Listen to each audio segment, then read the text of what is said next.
Acho que em relação ao Palmeiras, que foi a sua última pergunta agora, eu vejo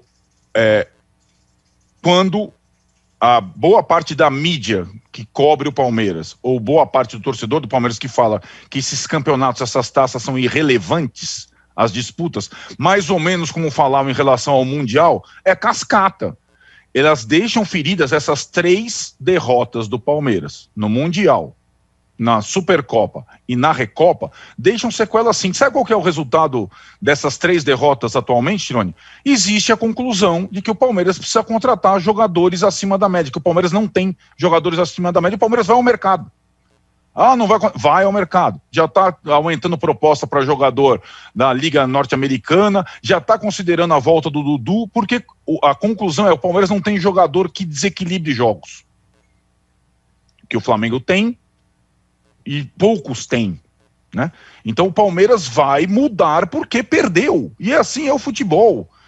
Não adianta a gente botar o ar-condicionado, é o que o Mauro falou. Uma coisa é a gente analisar como torcedor. A outra coisa é a gente perder de vista o que o entorno do futebol, incluindo o torcedor, provoca num time de futebol. E as derrotas provocam mudanças. Provocaram no Grêmio, vão provocar no Palmeiras, e normalmente as mudanças não naturalmente ou não necessariamente troca de treinador. O Palmeiras vai contratar, porque perdeu. Porque perdeu do Tigres, porque perdeu do Flamengo, porque perdeu do Defensa e Justiça.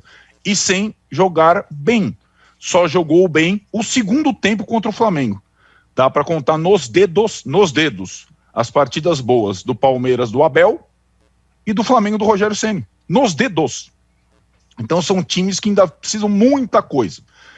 E como foi mais derrotado, como o Juca falou, do que o Flamengo, o Palmeiras vai mudar antes.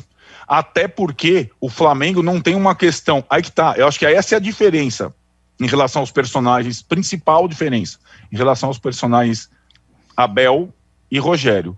O Flamengo não vai chegar, eu preciso contratar um jogador acima da média. Não existe essa possibilidade pela questão financeira e porque o Flamengo já tem jogadores acima da média. O que vai questionar é por que o Everton Ribeiro não está rendendo com o Rogério, por que o Gerson está rendendo menos com o Rogério, e aí sim. Agora, o Palmeiras, e aí assim, é culpa do Rogério? Se o Flamengo tivesse um técnico melhor, ou, né, o que a Flamimimi, como diz o Mauro, diz, se o Flamengo tivesse um técnico diferente, estaria jogando melhor? O Palmeiras não tem essa discussão ainda em relação ao Abel. A conclusão é, o Palmeiras não tem jogadores decisivos. Só tem o goleiro.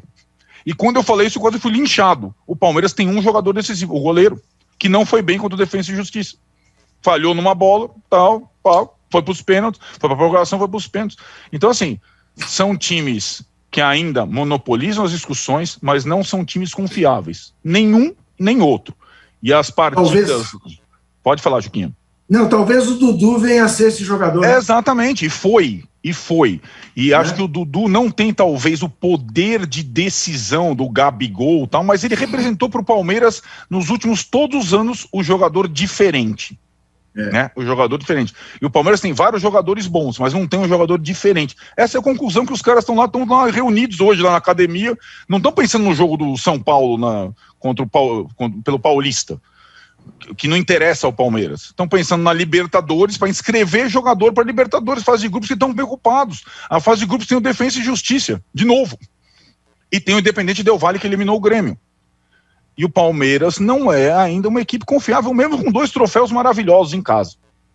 A Copa do Brasil e a Libertadores. Não é, ponto. Qual